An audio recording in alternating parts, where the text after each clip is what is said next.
Hello everyone, আসসালামু আলাইকুম।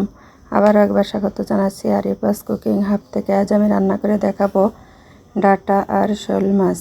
তো দেখুন, আমি চুলায় প্যান বসিয়ে দিয়ে দিয়েছি তেল, নিচ্ছি কাঁচামরিচ, পেঁয়াজ, রসুন। তো এটা আমি ভালো করে কষিয়ে নিচ্ছি। তো এটা ভালো মতো নাড়াচাড়া করে দিয়ে দিচ্ছি শোল মাছগুলো আমি গরম পানি দিয়ে ধুয়ে নিয়েছি।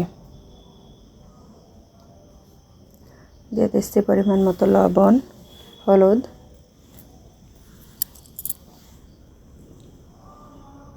দিয়ে ভালো মতো কষিয়ে সামান্য একটু পানি দিয়ে ঢেকে দেব।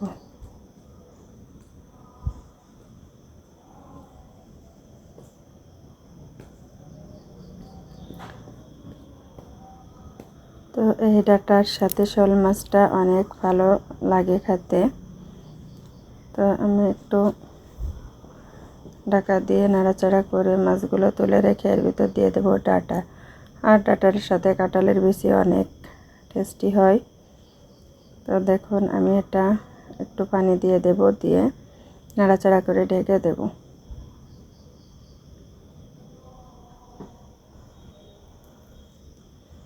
ডাটা কাটাটা একটা ঝামেলার কাজ, তারপরেও ডাটাটা খেতে অসাধারণ স্বাদ।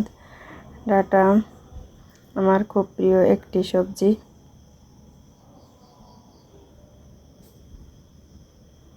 এটা যদি মিষ্টি হয়, খুব স্বাদের হয়, তাহলে খেতে অনেক ভালো লাগে। তো এখন আমি জলের পানি দিয়ে দিচ্ছি। পানিতে পলক এলে দিয়ে দেব শোল মাছগুলো দিয়ে ঢাকা দিয়ে রেখে দেবো কিছু সময়ের জন্য।